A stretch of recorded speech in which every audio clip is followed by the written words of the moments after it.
Sống trên đời ta cần trồng người, sống trên đời ta cần hoa tươi, hoa tươi, hoa tươi tiếp nối cuộc đời, hoa tươi, hoa tươi chăm lo muôn đời sau.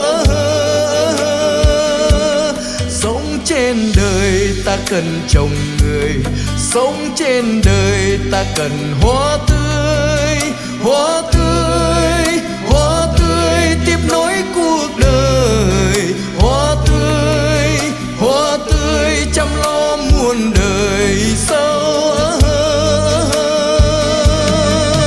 Trồng người mơ rộng vòng tay, trồng người dang rộng đôi vai, trồng người ngõ trước ngõ sau, lấp đất hố sâu, duyên tình đẹp mãi dài lâu.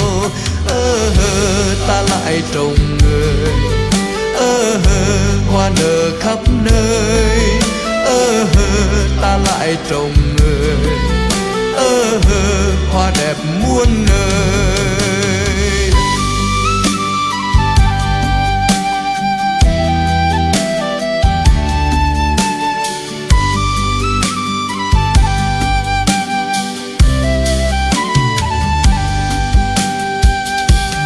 Sống trên đời ta cần trồng người, sống trên đời ta cần hoa tươi, hoa tươi, hoa tươi tiếp nối cuộc đời, hoa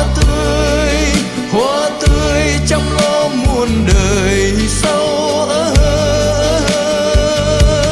Sống trên đời ta cần trồng người, sống trên đời ta cần hoa tươi, hoa tươi, hoa tươi tiếp nối cuộc đời, hoa tươi chăm lo muôn đời sau.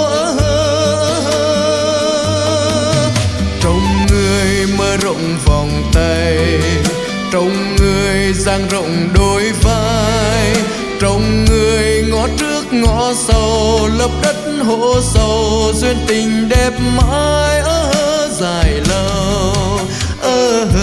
Ta lại trồng người, hoa nở khắp nơi. Ta lại trồng người,